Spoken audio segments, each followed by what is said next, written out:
So Bobby Slowik, the former Texans offensive coordinator, is joining the Miami Dolphins staff as their senior passing game coordinator. I love this move.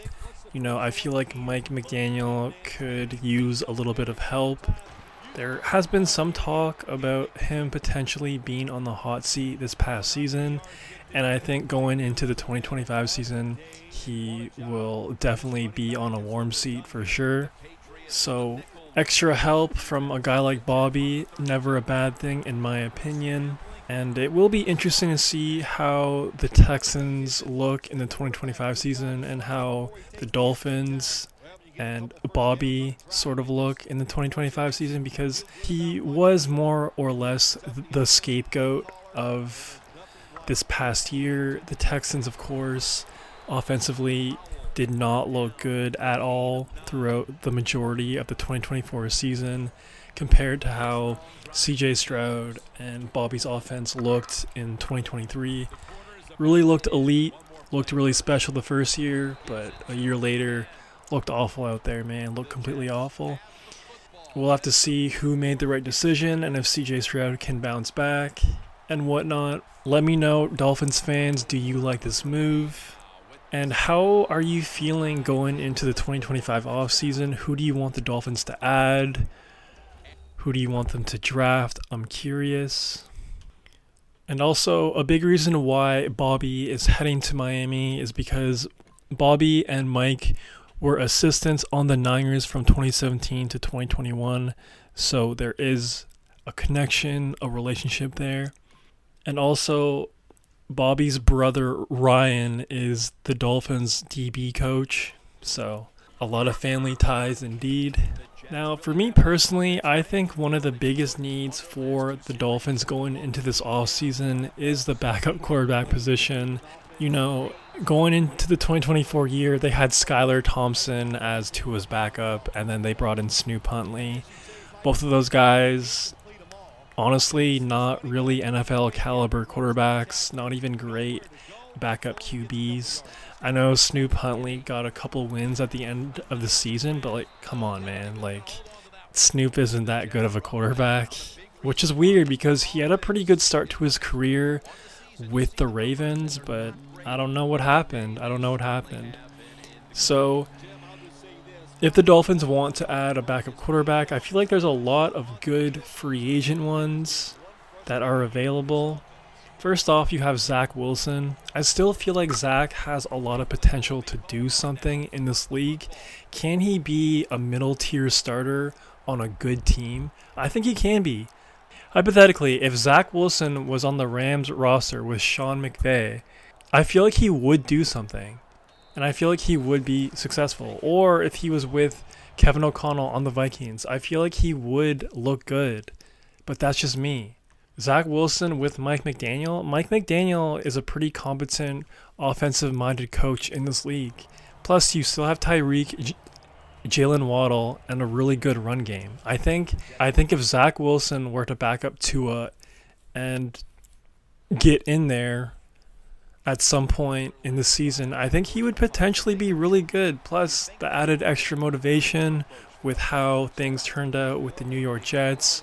I'm sure he is thankful for them to a certain extent, but at the same time, things ended there for a reason. So there has to be some sort of animosity towards the Jets from Zach's perspective. So I like that move a lot. Also, it's not official yet, but if somehow, some way, Justin Fields is available as a free agent, I think they should definitely add him. I just think that makes too much sense. To add a mobile, elite ball carrier to that offense that plays the quarterback position would be great. I mean, seriously, man, their run game is already elite. Imagine Justin Fields on that offense.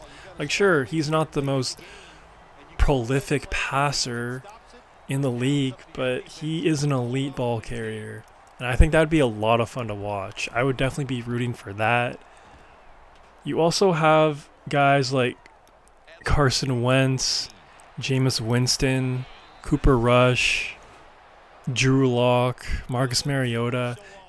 Those guys are obviously more or less over the hill, but a guy like Carson Wentz, I still feel like that dude could be this year's Sam Darnold.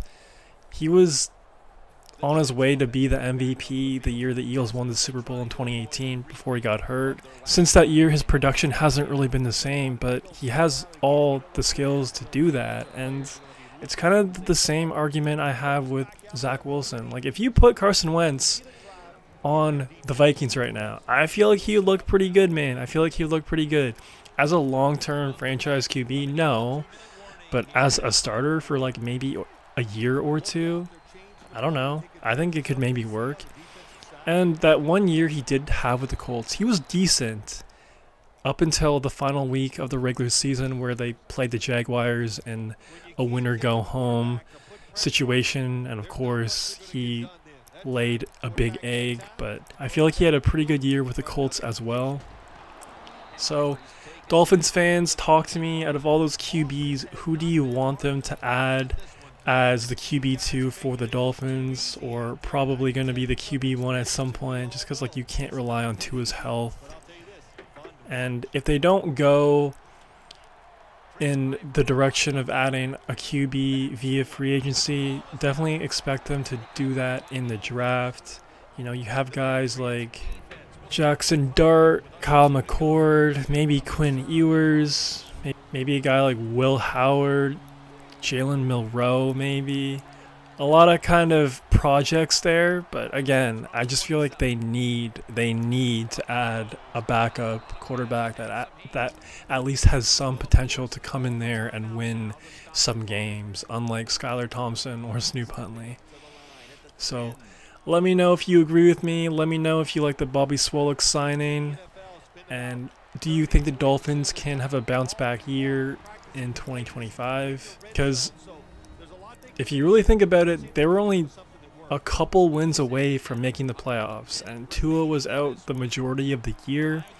So, you know, you get a couple extra wins from your backup quarterback. The Dolphins are a playoff team in the year 2024. So this team is close to being in the mix come January. So you kind of have to take advantage of the opportunity, because not a lot of NFL teams can really say that. So let me know what you think, and if you made this far, please subscribe and like the vid. It would help out your boy a ton. That's all I got for right now. Peace. It's the divisional round in the NFL, and that means a trip to the conference championship is on the line here today on EA Sports. Hello, friends. Jim Nance along with Phil Sims, and we're here for a divisional round matchup. One team came through the wild card weekend.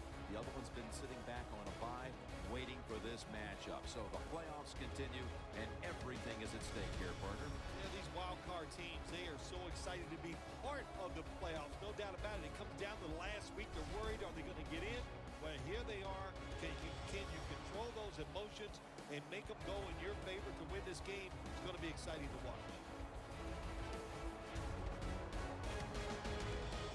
The Jaguars are back deep, waiting for the kick return.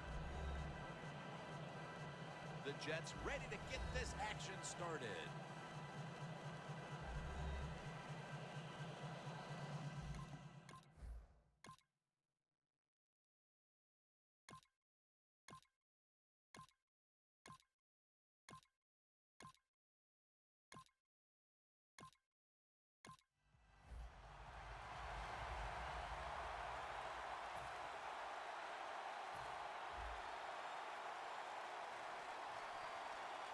Chris Ivory lined up in the backfield.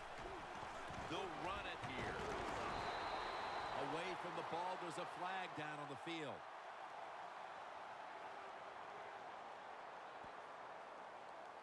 Holding offense. That penalty is, of course, going to be accepted by the defense. The Jaguars with a nickel look here on defense. And Ivory's going to take the handoff now. And that gains a few. Ivory's a dangerous runner when you give him room to run, but there is no room this time. What a job by the defense. They bottle him up for a short gain. Second and long. Makes the catch, but didn't get the feet down. Incomplete. Well, when you get in situations like this, third long, you got to be smart on the offensive side. Yeah, I know you want to pick up the first down, but don't force it, because if you do, it'll probably lead to a turnover. Ball's incomplete. Fourth down coming up. Looks like we'll go 3 and out on this series. What did their defensive coordinators say to us on Friday, Phil? Something like third down is where we need to win this football game. He's got to be pleased with what he's seen so far. Absolutely, they love it. Third down defense is what it's all about in the NFL, and the defense came through that time with a nice stop.